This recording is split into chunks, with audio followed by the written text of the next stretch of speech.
was gonna do an introduction. I was gonna. You're listening to Pound It. Squarespace. Get your squares in your space. Get your Squarespace on, and your cube space gone. Hey, why do we always do this without any plan? What?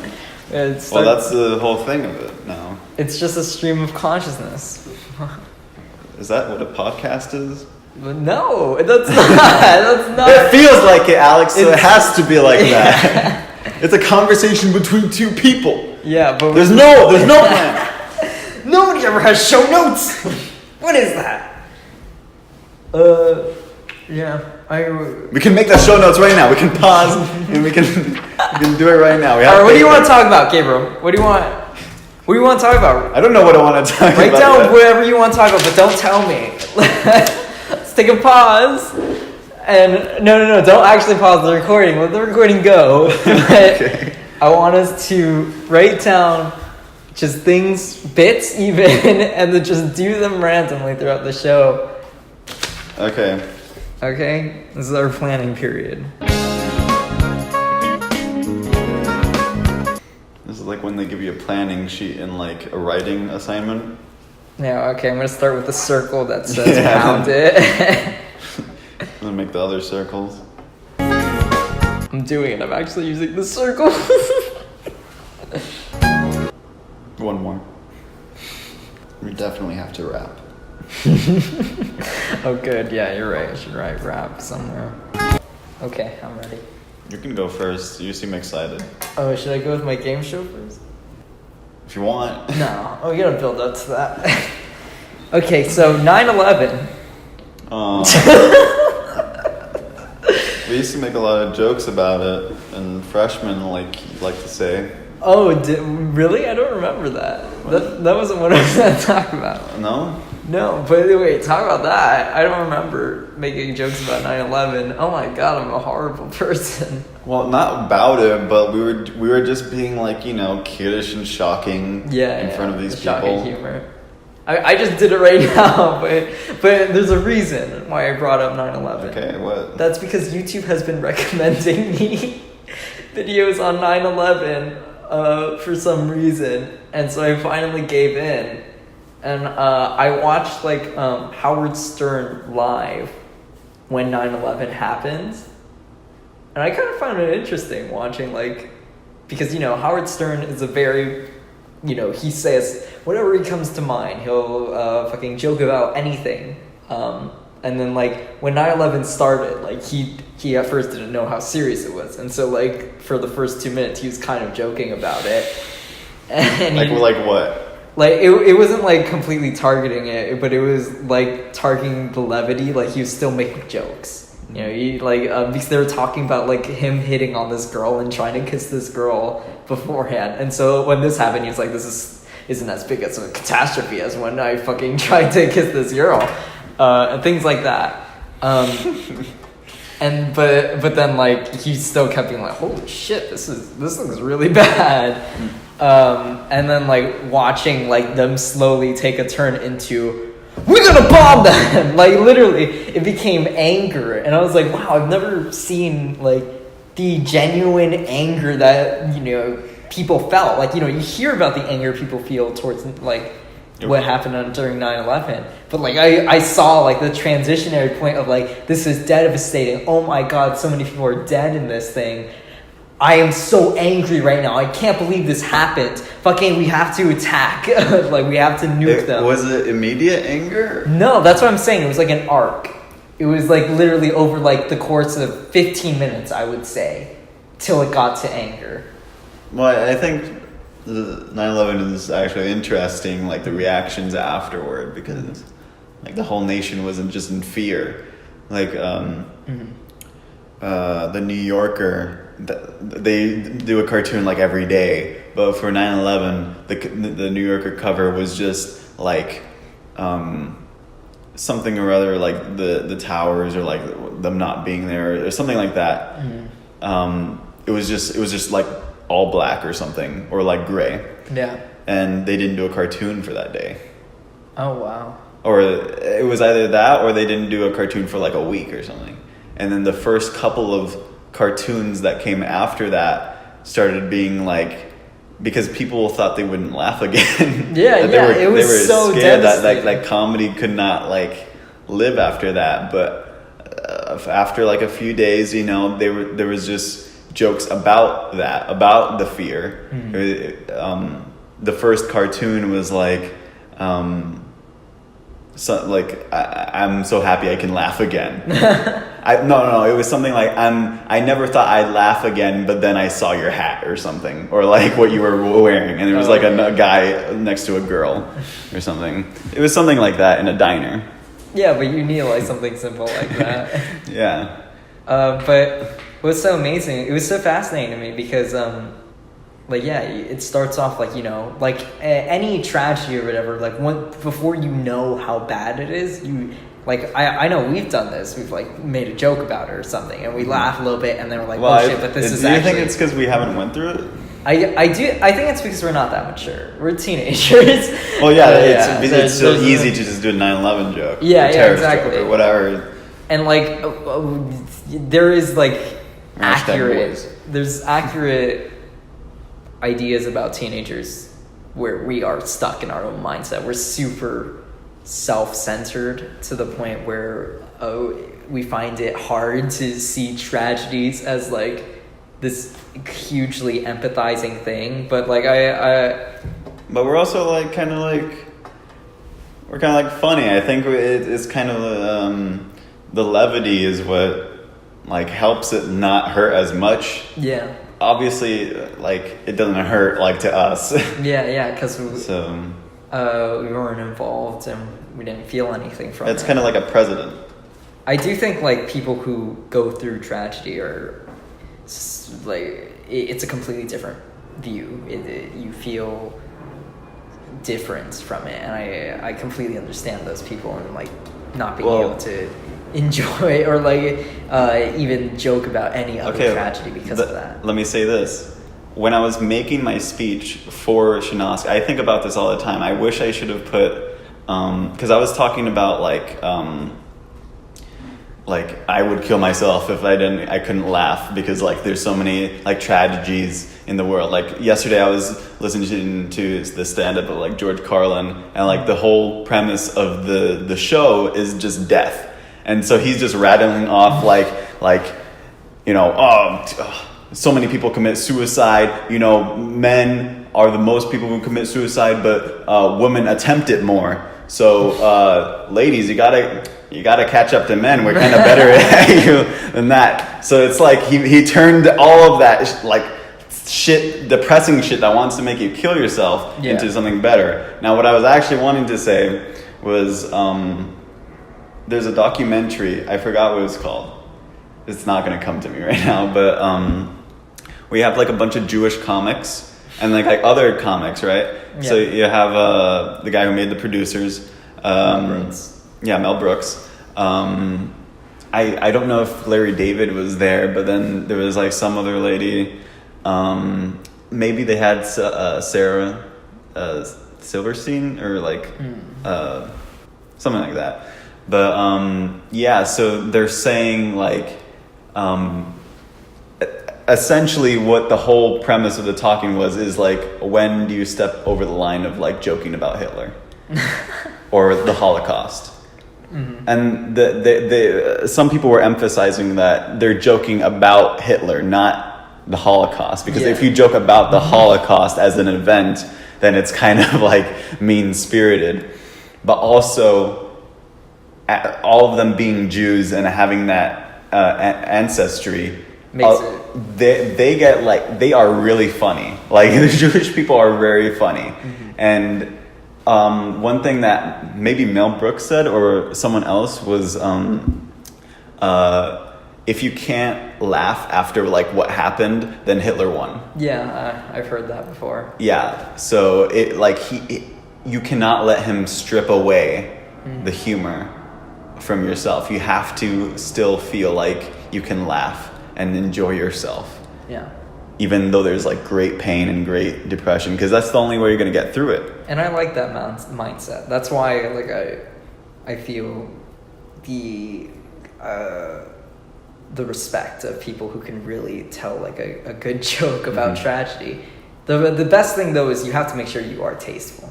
Like then there's the other side where but there's always the debatable line, and that's what the documentary was.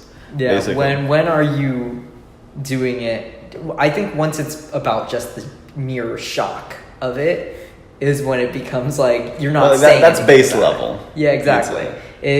That's where people that's get almost angry. juvenile. Yeah, exactly. That's why we're like calling back to the teen thing. So yeah, that's really all I had to say about 9/11. Well, also, I didn't realize this before, but I would have a lot of talks with Shinosky about like what the humor of my like typical paper would be, and I feel like once I sat with him and he was like, "Whoa, I thought you were much more naive than this." And I'm like, what? And I was like, "Yeah, you mentioned what's that called when like a Alcoholics Anonymous meeting?" Oh, okay. I mentioned that in like as a joke, and then he's like, "Wow, you have much more to you than they realize." And I'm like, "No, this is not like a college paper where you hear about like he used to bring up like a essay where like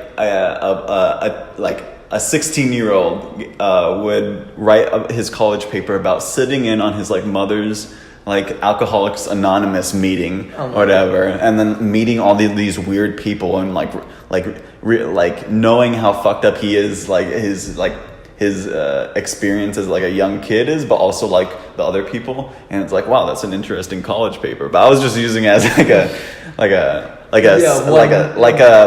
reference to that.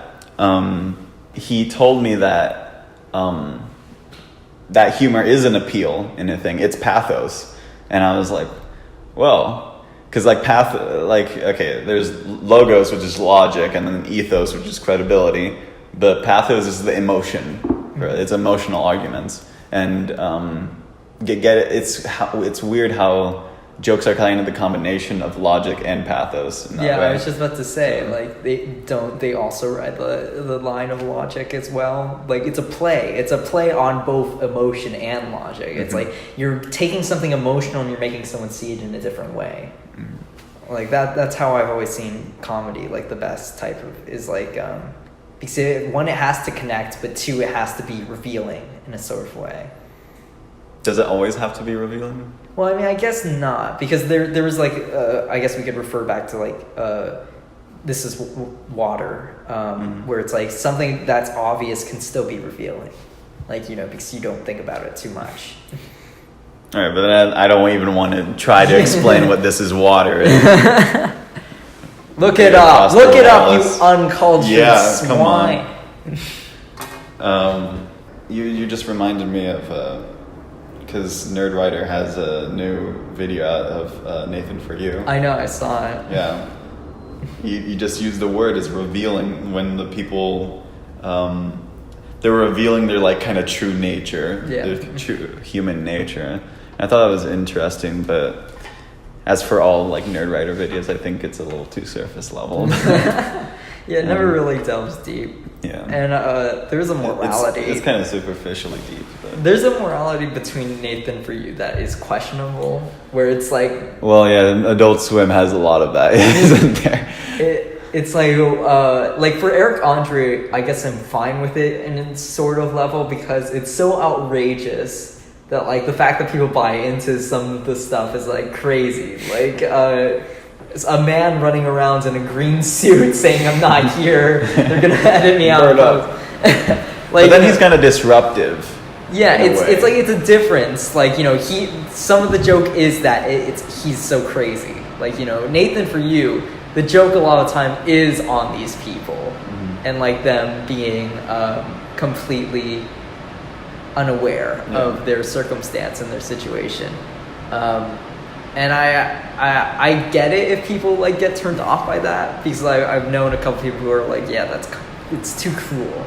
Or I've heard like things like it's kind of like too cringy to watch, like these people like going through all his hoops. But I don't know, it's dastardly beautiful. No, it has that evil edge, but it still like feels like it's saying something, and it's comedically valuable. I don't know what to make of the show still, because like I enjoy it a lot when you've linked it to me, but Nathan, I don't even know what to think about, because when he goes on to talk shows, he's still like, we don't even have to explain the show, but like he stays in character, which is just like kind of awkward and like not even like comedically awkward, but like he's a different person still. Yeah. And like he's starting to do that with the show. I know you don't watch it, but like in the finale, a nerd writer brought this up. Like that finale is like the most intriguing thing I've ever seen, because it's actually full of emotion, and it's like you would never expect Nathan For You to actually be about making a solid documentary, but the finale is a solid documentary. It could work as a film. That's how well crafted it is. And it like makes Nathan more of a person than just a character. And it becomes this thing where does the character end and like the person lie? Because like the desperation and need for a person to be around seems too real in the show by that point with that finale. Like he just played it too genuinely that I was left like, this isn't a joke anymore. Like he's not even trying to make it a joke. Do you have to be a little psychotic to be a comic? Because like that is probably like it's kind of sociopathic in a way. Yeah, sociopathic. Yeah. But then is acting sociopathic? I mean, we revere actors. So I don't know. I thought it would be interesting for their job is to lie. A character study or whatever about like an actor, like a film about that, and like the idea that if you act too much, you lose a part of yourself, and like that. I believe that Philip Seymour Hoffman killed himself because he kept losing himself in these roles, and like his depression came back because of like the roles he was taking at the end of his life. New York. And like so I think like acting takes a toll on someone, and I think that would be an interesting film to like a documentary based on acting. Well, not a documentary. I wouldn't make a documentary. I'll make a fictional piece of something like that. Okay. But like investigating that. That's a Black Mirror episode. Yeah. Well, not really. Not at all. Not at all. Okay, without the technology parts, but like psychology. The psychology, like, but come on, that's like a film. That's the best of film. Is like something that's psychologically interesting. I'm just dumbing it down for the audience. It's like Black Mirror. But yeah, they say that comics come from like the most fucked up place. Yeah. Like, and if you look at like maybe like their stories, their backstories, their personal life on like Wikipedia, as I often do, it's like George Carlin was fucked up. Yeah. A lot of comics come from that, and I don't know how fucked up Nathan is, but do you think that comes from that, or because it's a mixture of being very fucked up but highly intelligent? Yeah.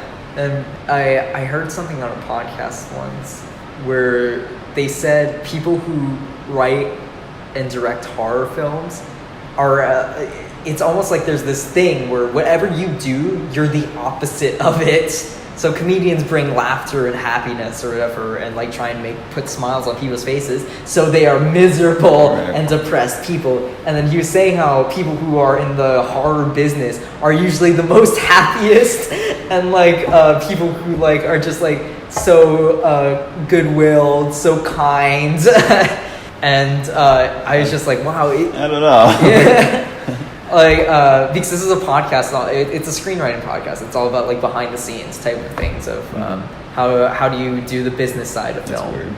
Yeah, and it made me curious. Do you think if you went into comedy, you'd become depressed? If you Is it an automatic thing? Yeah. Do you think like? I think it's how you handle it. Work? I think there's plenty of comedians that like they work their shit out. They get their shit together before they allow it to get to them, because you really need to have to get to a really bad place in order to find the humor in things. And I think George Carlin's like show is just like super into that type of mindset. Like he was going into he was talking about people who like fuck dead bodies, and so he's like he's trying to rationalize why that would be good.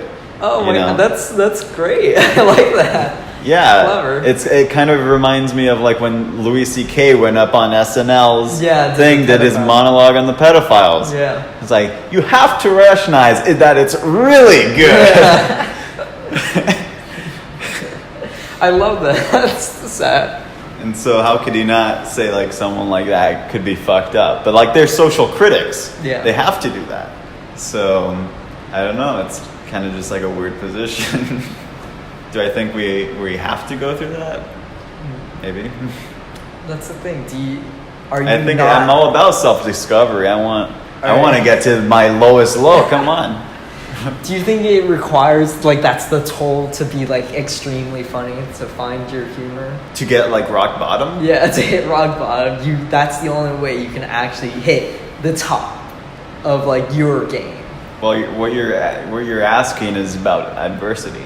Yeah. And we in Mr. Cox's class, we had a whole conversation. And we had an essay we had to write about it.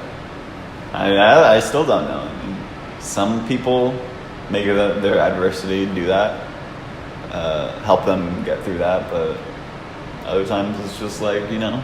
I hate to be the film kid to reference something, but there's a film that I recently saw that was about this kind of. American Animals, I don't know if you read in the chat when I was talking about it. It was this film about college kids who do try and attempt a heist in their school of like books that are extremely valuable.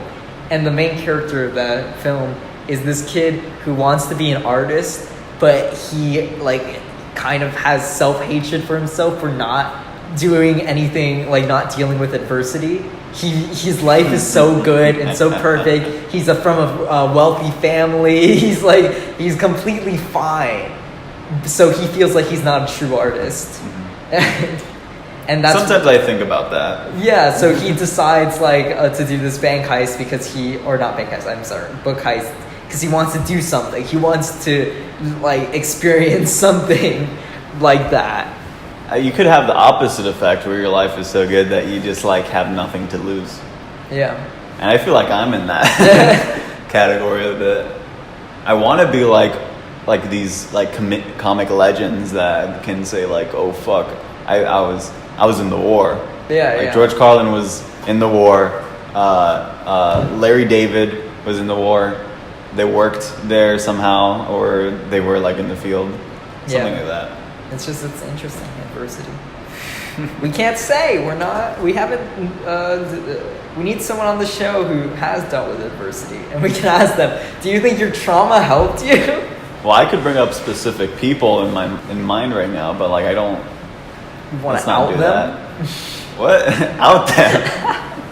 Well, we have show notes for a reason when this happens. Okay, so you go now. You pick a random topic. We went pretty good on that. Yeah. Show notes are pretty good. I told you!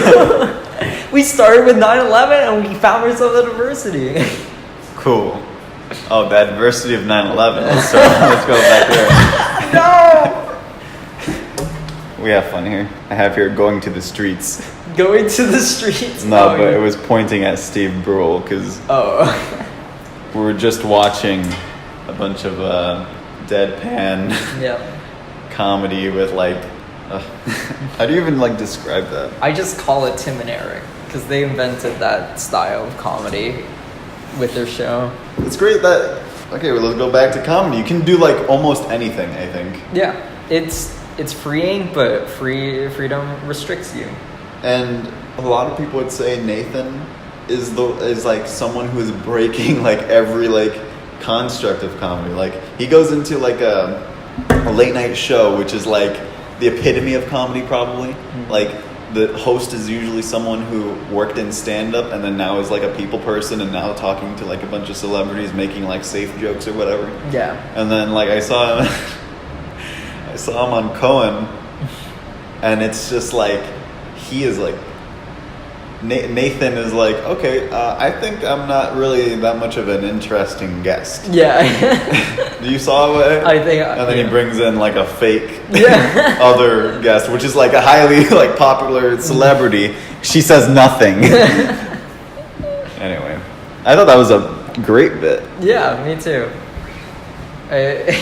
It's that type of cleverness that I really treasure in comedy.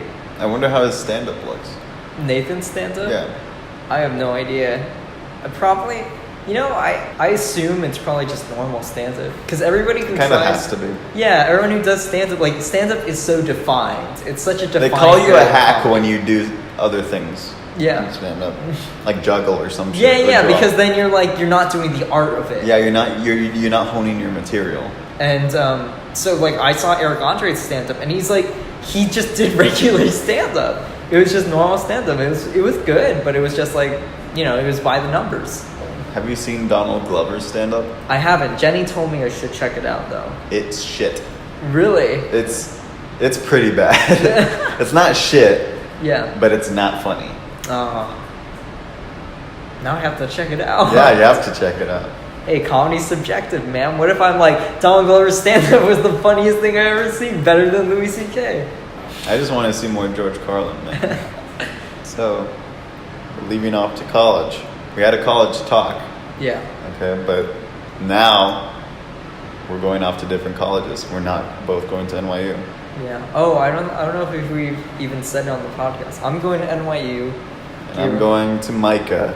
I have to explain to everyone I meet what Micah is. Who Micah is? Yeah, who Micah is. She's that girl in the Micah. school who's gonna go to Micah. Yeah. Anyway. Inside joke that nobody's gonna get. There's a girl that's going to Micah, and her name's Micah. And so you say you're going to Micah. Whoa. This is comedy genius for anybody listening. I'm sure you've gone through that. Someone asks you, some Joe, where are you going off to college? You say NYU. Yeah. What's their reaction usually? More than half the time, it's impressed. It's like, oh, yeah, I heard. Because I don't say Tisch. Tisch will confuse them. Yeah. So I just say NYU. Confusion. But then there's the occasional like, okay. Like they you can tell they don't know what it is, but they're pretending like they do. That happened in Ecuador. I get that 100% of the time. Oh yeah. Well, because it's Micah. No one's gonna. If you're not in art, you're not gonna know what Micah is. I'm pretty sure some people have faked being like, oh, cool. Yeah. Like when it's fake is when it's that. Like, Micah, yeah. No. When You're it's talking about Micah. No, when it's just like, oh, cool. Instead of like, yeah, that's like... Because people don't act very good unless they're sociopathic in normal conversations, but I don't know. I'd love to be like, oh, I'm going to this name school. I'm going to USC, baby. Parsons! Yeah, no. But if some people don't know Parsons, Okay. but you can be like, I'm going to Parsons in New York. Yeah. I'm going to Micah in Maryland. Yeah, and then people are like, where is Baltimore? Where is Maryland? Is that near Kentucky? I live in Kentucky. I didn't know where it was. I see. Kind of don't still. Yeah, I know you don't. asked me to point and you're on the making map, a joke. I'm gonna point somewhere in the East Coast.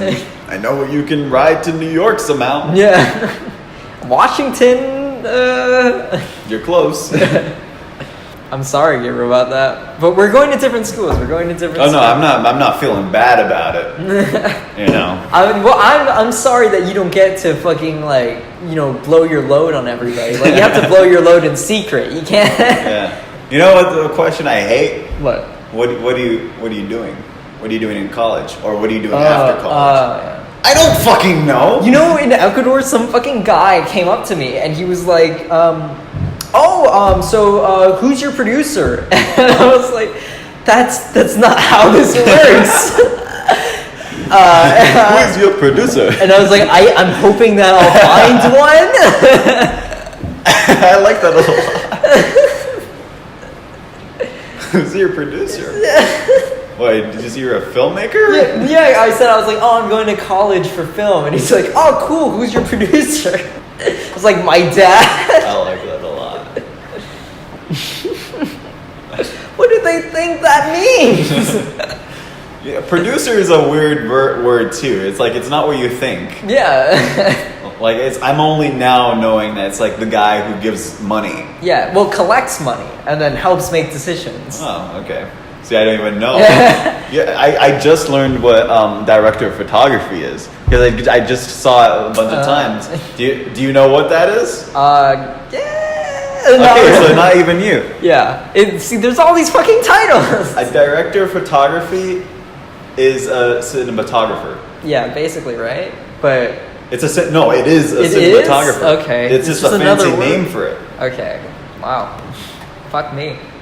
I guess it makes sense because it's photos. Yeah. Sure, but like I thought it was something different. I was thinking like someone goes on set and like or finds like locations and like takes pictures of them and gives it to the director and is like, hey, you like this? No, I thought it was like someone who dealt more with like setting up the shot. Like the cinematographer was like the main person, but the director of photography works with the cinematographer to do lighting or something. But nope, it's the same thing. David Lynch is like the top director of photography / cinematographer. Yeah. That was weird that you just pinned David Lynch. Lynch. I looked at his wiki because I don't know, he just came up. And I'm like, I gotta see more David Lynch movies. Sam loves David Lynch and Tristan, but I don't know, I'm not that big. He does a lot of shit too. Yeah. He does a lot. Yeah. He's an artist. He paints. He's the most artistic director, but because he does a lot of surrealistic type of stuff. But for me, I don't know. It's because he works in broad strokes with story, so he can work in like specifics with like the scene. It's weird. Like the characters, there's not much to them really, from what I've seen of some of his work. But like, that's kind of the point. It's that more type aesthetic. Of weird. Yeah, I get what you're saying. Have you seen Twin Peaks? Oh God, I watched like the first 10 minutes and I had to shut it off because I watched the first episode and I shut it off after that. I want to like barrel through it though because like it's so acclaimed. You want to learn from it. I've heard so much about it, but the first episode I couldn't get into it, and then Sam was like, "What? That's the best episode," and I was like, "What?" Sam. Yeah. Also, because like there's a soundtrack like based on that too. I want to. The soundtrack's great. I've heard for Twin Peaks, and like the classic. theme is like amazing, right? Yeah. Anyway. But yeah, producer. Don't you remember the producers? Mel Brooks, the producers. There's Yeah. literally a line in there where it's like, the producers never give their own money, and it's like it's true. If you're a producer, you don't want to put in your own money to the production. You want to get other people, investors, and you just manage the investors, but you are the front man of the money, so you get to make all the decisions. Sense. Like you get to be like a producer can be like, no, I don't want this in the film, and then the director has to listen to them because there's no money. Yeah, exactly. If you don't, there's no money for it. Executive producer, I think, is like, well, actually, I've heard executive producer is like a hack name, like especially for TV shows. Especially when you get into executive and like beforehand. They literally don't really do anything. I've heard. If you're an executive producer, you're the backup if the producer dies or something. Yeah. So the whole thing doesn't die. It's like you just get your name on it because you were somehow involved with something. Yeah. Maybe you like struck a deal with someone and they really wanted their name like that on the credits, so they're executive. I've heard like a lot of times like if it's based off of like if you made a film or like a TV show like Breaking Bad and then someone made a spin-off, like the original creator or big writer, like a main guy gets to be executive producer of the new show, because it was his property or whatever, and so he's basically giving you this property, but he doesn't do shit. He's just like, okay, you do whatever the fuck you want with this. Alright. Okay, I'll you're gonna pick from you? Well, you want it? Well, I mean, that just goes back to what are you gonna do in college? Like the first year, like, do you have anything like matriculating in your noggin, like what you wanna do, the priority? All I know is I'm gonna do some side stuff. That's good. I don't want to lose that. I think that was so important for me growth-wise in Dash. Like, I've learned so much from my side projects. I think we could talk a bit about that. Yeah. Because your side projects are the epitome of, like, what you like. Because you wouldn't do something for free that wasn't right. So, I always talk about this artist that I like. This is David O'Reilly. Yeah. The guy... the sexy... Yeah. Porn star. Wait, who? So, but you just go with me wherever I took his sexy art. But I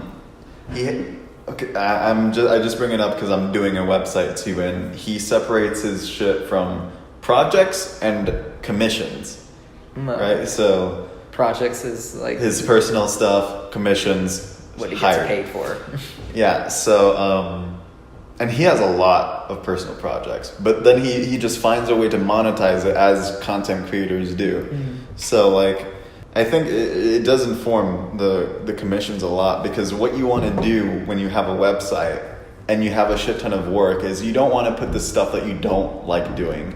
If you want to get hired again for creative shit that you want to do, you might want to put like stuff that you can just like do for hours or whatever. Yeah. So I'm trying to get into that mindset, because it's so easy to be like, I did this previous thing and it took a long time. Okay. But I feel like I need to put it now there because it's a thesis project. And you know, that took that took like a quarter to do. Yeah. Stuff like that. I don't know if you feel that with like films or whatever, like maybe you're not as proud. We've talked about that. Like, my YouTube stuff is some of the proudest work I've ever made. I still like come back to some things and I'm like, okay, I'm really proud of certain aspects of my short films. Mm-hmm. There's certain moments that I'm like, okay, I'm really happy with that. My counselor thing, I'm really happy with the opening with the mouths and him looking, and then the jump from Paulina's crying. That's probably my most proudest moment in that film. Mm-hmm. For now. Yeah, for now. Yeah, I'll come back to it a decade later and I'll be like, I'm so proud of everything I did. Yeah. But stuff like Rumor Come Out, like maybe the material, us talking, you know, in those recordings, I don't give a shit. But the editing of that is something I'm so proud of. Like, I can watch that and I can be like, I did such a good job with that. Now, do you think it's because it's more funny? It has to maybe do with it a little bit?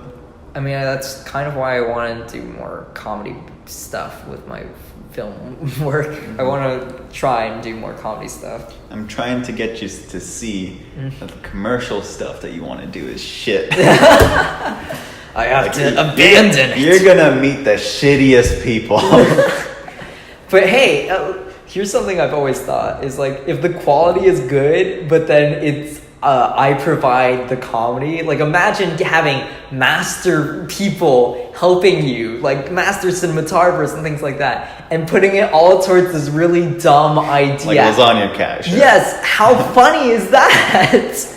Like, if I okay, so you're gonna get to the top, and then you're gonna go back and like, all right, I see your scheme. Yeah. See. All right, then I'll call you up. I feel like that's something I want to get to, is I want to have the skill so I can be able to do shittier stuff in like this impressive way. Because I think that's funnier. When I think of you and I as a team, I think of you as the highly specialized one that is like very good at this one thing, like extremely good. Yeah. And then I'm just like, I have the breadth. Yeah. So like, I don't know. I feel like we could be a good team. I agree.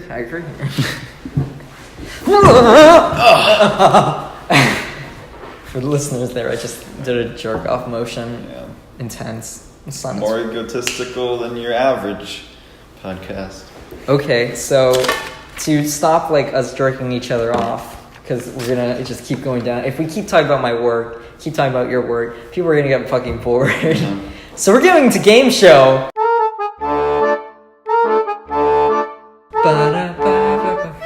They've already tuned out. This is the game show segment of the show, everybody. We're trying something new. This game show is called Where Would You Work? Gabriel Chaz, you are our first contestant. Okay, I'm gonna name 2 places, and now you're gonna have to debate on which place you think is a better place to work. Here we go. You have to give me reasons too. It has to be reasonable, it has to be logical, which you're good at. There better not be an Apple store in there.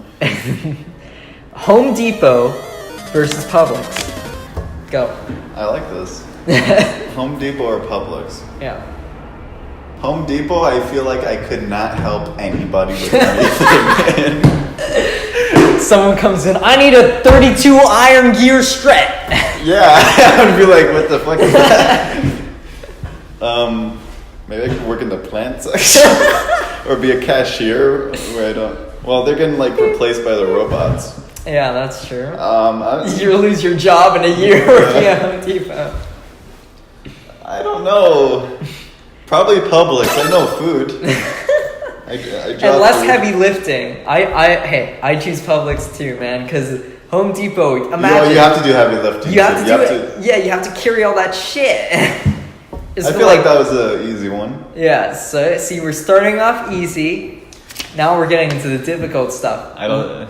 You ready? I could also relate to James a little more. Yeah, you got the Publix connections, in the family. Long John Silver's versus Dash. What is Long John Silver's? Is that a fish restaurant? Is that a seafood I wrote restaurant? it down without knowing. I just remember the name from commercial. Dash, definitely. Dash over Long John Silver. You don't even know what Long John Silver's is. It could be the most incredible Sounds thing. like a shitty place. I'm pretty sure it's a seafood restaurant. I think so. I think it's something. But I've always thought about returning as a teacher for game design or something digital. Okay. Being a Strand teacher. I've thought about being a film teacher at Dash. I'm wouldn't it be so cool if we were... If we come back and we're Dash faculty in 10 years. It's like we made it. It's like we have the same story as Thornhill. We're I've worked at Nike for 6 years and now I'm coming back because the children. And then doing it for a year and then being I'm going back to Nike. Okay, so this is the last one. But then we're gonna do final rounds where things are gonna compete against each other. Like a TKO? Yeah, exactly. So Apple versus Microsoft. Well, where in Microsoft? A Microsoft store? It could be anything. That's the crazy thing. You can work your way up the ladder. You could be anywhere in Apple too? Yeah. Apple is way better. I think Apple is way more artistic and technically ahead.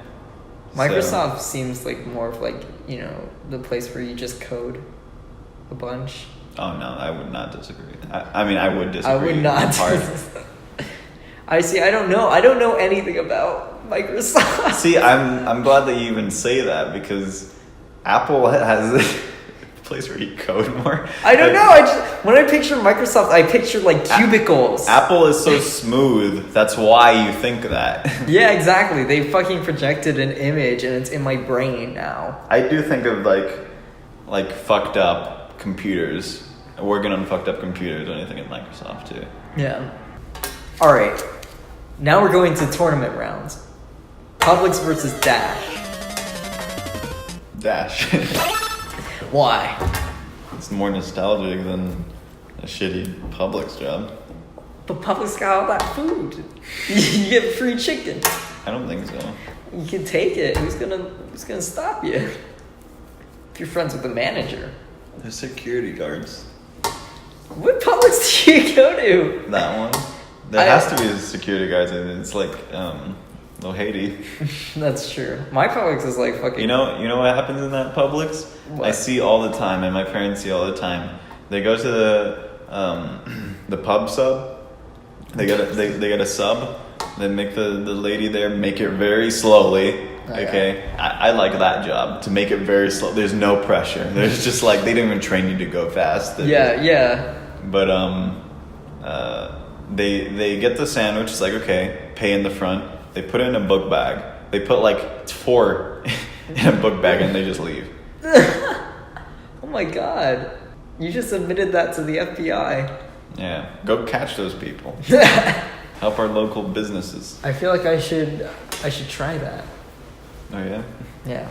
I'm 17, baby, still not 18. What are they gonna do? Okay, so Dash versus Apple. Dash versus Apple. You didn't even give your answers. Would you like to? Fuck yeah, public's on. I choose everything you chose so far. Okay, but like for the final round, what was it? Dash or school, or Apple? Okay, I'll give you even specific. Oh. Ooh. I'll give you 3 positions in Apple. Oh. Okay. CEO. Tom Cook. Yeah, you can be the next Tom Cook.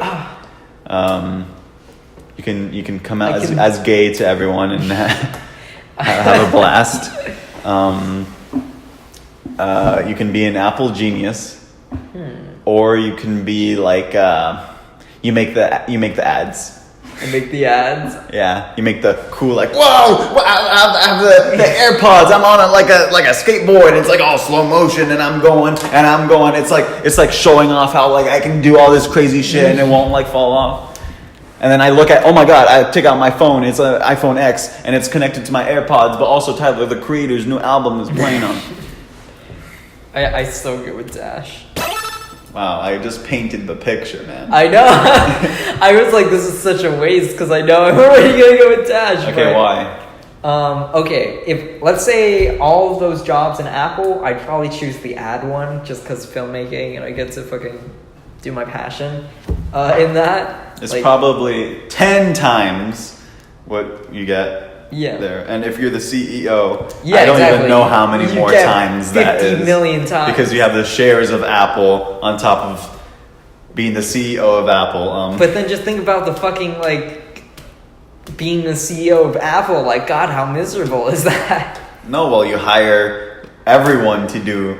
Yeah, you're bidding and for you, but it's just like, what are you doing? What? What are you doing? He's showing off the products. He gives himself the best roles. Yeah, but like that's just so, that's your life. You're gonna be depressed. Okay. I feel like I'd get depressed doing that. I'd just be like, yeah, here's our new fucking shitty ass phone. Came out. Films in your blood. Like I see kinds of like the appeal. I would like to be on the stage and really being like, hey guys. I present it like ShamWow. Hey guys, I know what you're thinking. What's this phone doing in my toilet? Well, guess what? It still works. It's using the new iPhone 11. Whoa, water resistant. You can clean your desk with it. Wow, look at that. Not a scratch on it. It's full of scratches. We'll fix it in post. I can just download an app and it removes my scratches. That's the future. I like the idea that it doesn't remove your scratches. It just makes your screen so fucked up in a way that the scratches don't even look like scratches anymore. They look like they're part of the phone. It matches the color of the Yeah, cracks. Exactly. It synthesizes itself to look like, oh yeah, my phone's great. Don't use synthesize. Yeah, I caught you on that word. Oh, they got me. Everyone's judging me now. All the comments are gonna read. Everyone Google synthesize right now and see how Look at Alex the definition. fucked up. Look at my words. I say words wrong. This is why I can't be the CEO of Apple. I'm gonna do that. Synthesize with your phone. It synthesizes the screen. The next week, all the newspapers read is the fucking CEO of Apple is like illiterate. I can't speak. And they fire me the next day, and there goes my job. RIP. So I'd work at Dash. That was my segment. We made being CEO so fun. I didn't even say my part. Yeah. What would you do? Would you work as Apple CEO? I have no idea how it is to work in Apple. it's too scary of an idea for me. There's too much like of it being a corporation. Like that's why I wouldn't work for Disney or Marvel or anything. It's just like I'd feel so restricted. Even if it's like Apple and it's trying to be hip and cool. It's like it's still a corporation. But CEO, you get to do whatever the fuck you want. You gave me a look like my secretary is gonna be like sucking my balls. Yeah, that's exactly what I was trying to communicate with my eyes. But I'm Tom Cook, so I'm gay, so it's gonna be like John instead of Stacy. He's a loving family. John? No, Tom Cook. No, I just think my secretary, he has a loving family. I prefer that he has a loving family so that he thinks I'm so fucking good that he really wants to suck my balls. Probably, yeah. Either genius or dad. Like I don't like. You can't pick. You gotta pick one. That's the game of the show. Are we like stuck on it? What? Like, are we stuck on the decision, or we can just be like, okay, I'm gonna switch right after? You're stuck. You can never switch. This is your life.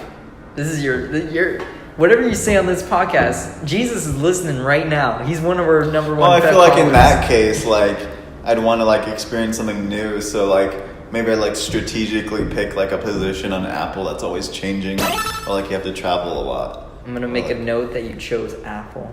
This is like a pick your own adventure game. Next Pound It, I'm gonna somehow create a new game show with this information. I like that. Yeah. See. If I didn't. It would be so much more fun if I chose Dash. Though. Too bad, man. You chose your adventure. You can't. No. You didn't. You don't have an autosave. Next time you have to do Dash. Me as the digital media strand guy. Okay. There you go. That was my segment. What'd you think? We work very closely with the film strand. Now here's my next segment. Rate my segment. That was a pretty good segment. Yeah. 8. I think the choices could have been better, other than Long John Silver. What are you talking about? Long John Silver. Everybody here loves Long John. That probably has the shittiest seafood. Like you're gonna shit yourself I was thinking upon between entry. Popeyes and Long John Silver. They're probably the same thing. Yeah, they just change the sign every morning. Yeah.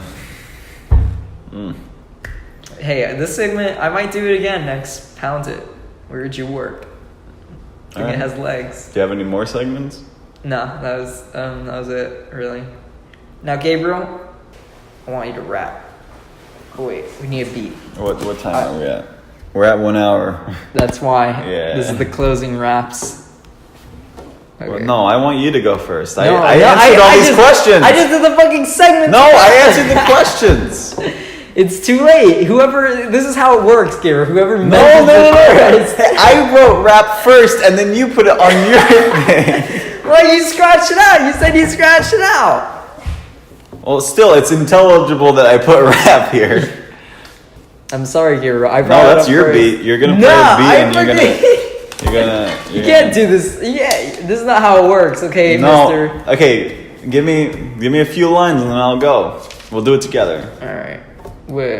What type of beat do you want? Okay, can we do a topic beforehand? Okay. What do you want to talk about something? Just like one word about the rap. Okay. Like an improv thing. Like give me a suggestion. That's harder. Or give us a suggestion. Give us right in the comments down below. What is this beat? It's a trap beat. Ugh. I don't know how much I like this. Are you going first? If you really want me to go first, I'll go first. Yeah. But I'm gonna make myself look so bad. This is okay. We have to get into the motions. Yo, yo, yo, yo, yo, yo, yo, yo, yo, yo.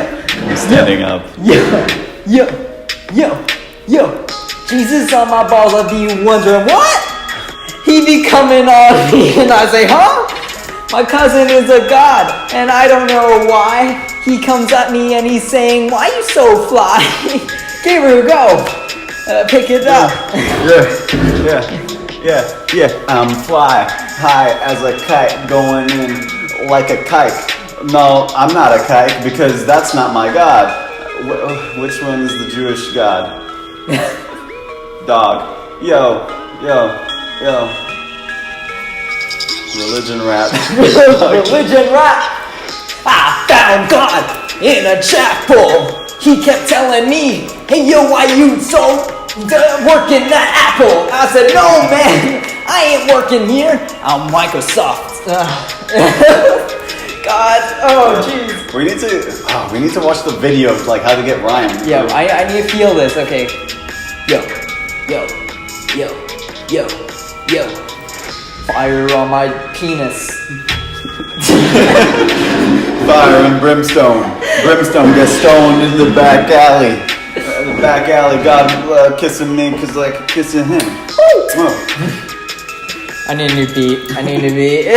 It's the beat that's... The beat was throwing us off. Let the record show. This beat wasn't good. Okay, we knew from the start. We're gonna struggle with that one. Alright. Give me something jazzy. Something jazzy, okay. Lo-fi hip-hop, you know what I'm saying? Yeah, you know, religion is a high concept in rap.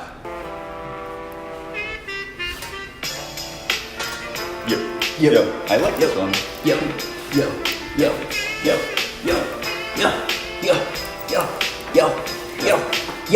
Chewing on your mama's fat little titties. I want a baby, you little cute little baby sucking on my titties. I'm a little baby, big baby, small baby. You're my baby. Milk. A metaphor for cum when I'm on that bitch. I got a metaphor for cum.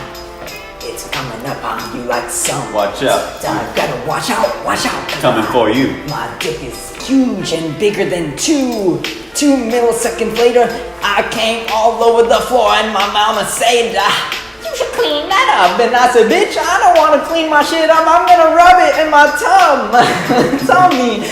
Now I'm all covered in a semen, baby. Tummy. Gotta roll up like I got a bummy. We're really fucking up here. We got a lot of simple rhymes, but we are kind of queer. I guess I just used the queer word. But baby, you better know it's not Gay.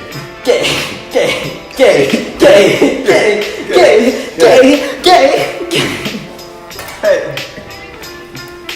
Okay, should we do one more? Yeah, at least one more. Yeah, we got warmed up. Okay. What type? I think it's helpful when we both dance too. Yeah, I think so too. Okay, what do you want? Do you want a hardcore? Do you want a hard beat? Yeah, I guess we gotta go hard. Yeah. Ooh, I love you, Papi. Taking off my jacket, things are getting real. Mind the gap. Baby, that's my rap name. That's a t-shirt. Yo. I like that rap name. That's good. Mind the gap is here. Yeah. MC Mind the Gap. Introducing Yellow Skeets Shoes, baby. Yeah. Yellow is my color, baby. Yellow is my color, like the color of my skin, yo. I ain't Asian. I ain't Asian, no. I ain't eating that pork. I ain't eating that lo mein. But man, I'm gonna step on your dick. Oh. Where's the beat? Why does the beat keep doing that? I was reminded, when your lyrics about giving that cab fare, man. In Johns Hopkins, you know where that is? No. In Baltimore, next to Micah. Okay? In Johns Hopkins Hospital, you can go in, get out. Hold on, I got a point. You go in, they have a policy, okay? When you get out of the hospital,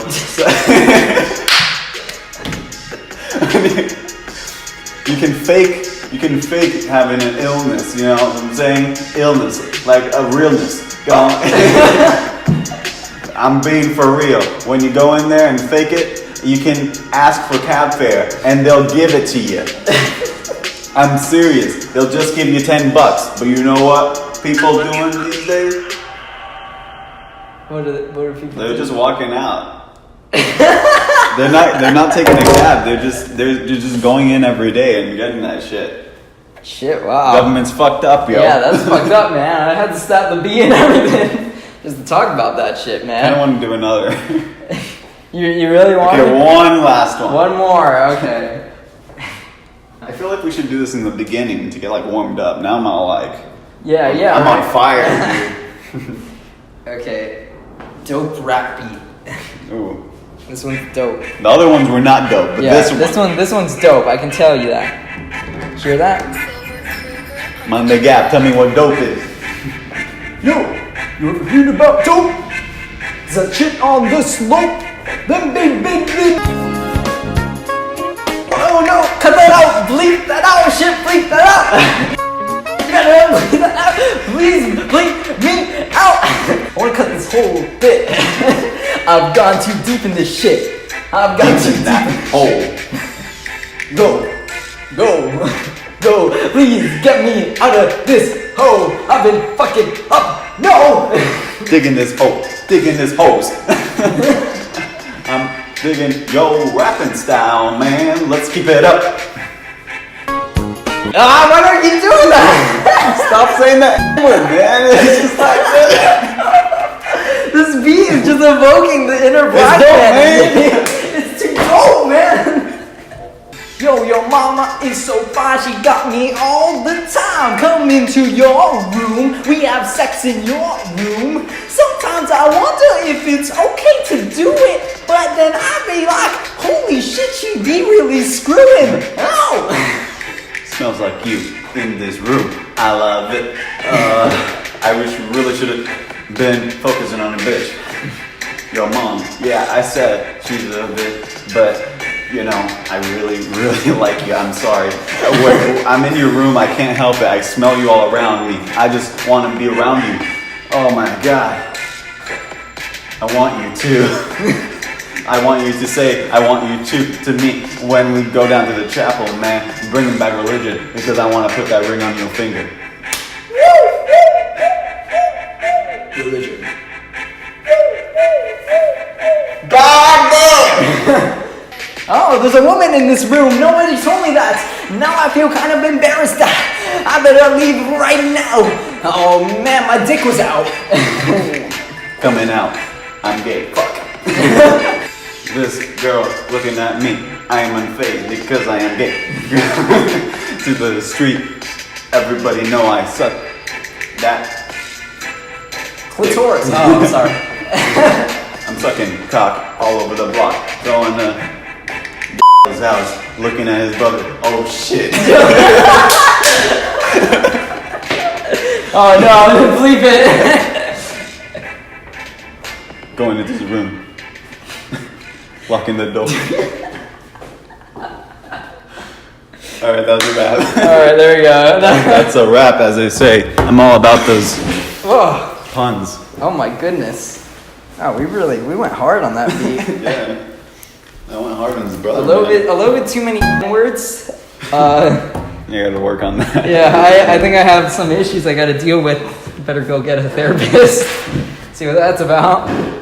That was good. Yeah. I feel good about that.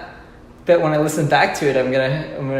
It's gonna be horrible. Yeah, I'm gonna try and delete as much as I can. Okay, focus on. We gotta focus on not laughing. Mm-hmm. We gotta be serious because rappers are serious. Yeah, Gotta right. MC. This I forgot to mention. And our Pound flow It. and rhymes. Pound It goal for this whole podcast is that we will be rappers by the end. The final episode of Pound It is going to be us declaring that we're having a concert in name a random venue. Madison Square Garden. Yeah, that's what I was thinking too. So Or Adrian Arch. We don't know yet. This podcast only ends if we get a show at Adrian Arts Center or Madison Square Garden. So, yeah, sorry. You're going to have way too many episodes. Yeah. But don't worry, we'll be good rappers by that time. But that'll be a good final episode. Yeah, at Madison Square Garden. When we're rapping the shit out of everybody. Can't wait for that. That's gonna happen now, Gabriel. Stay tuned. Set it in stone. Stay tuned. Stay tuned. You're gonna Stick a fan. Buy tickets. How much should we sell them for? We'll talk. We don't talk business on podcasts, you know.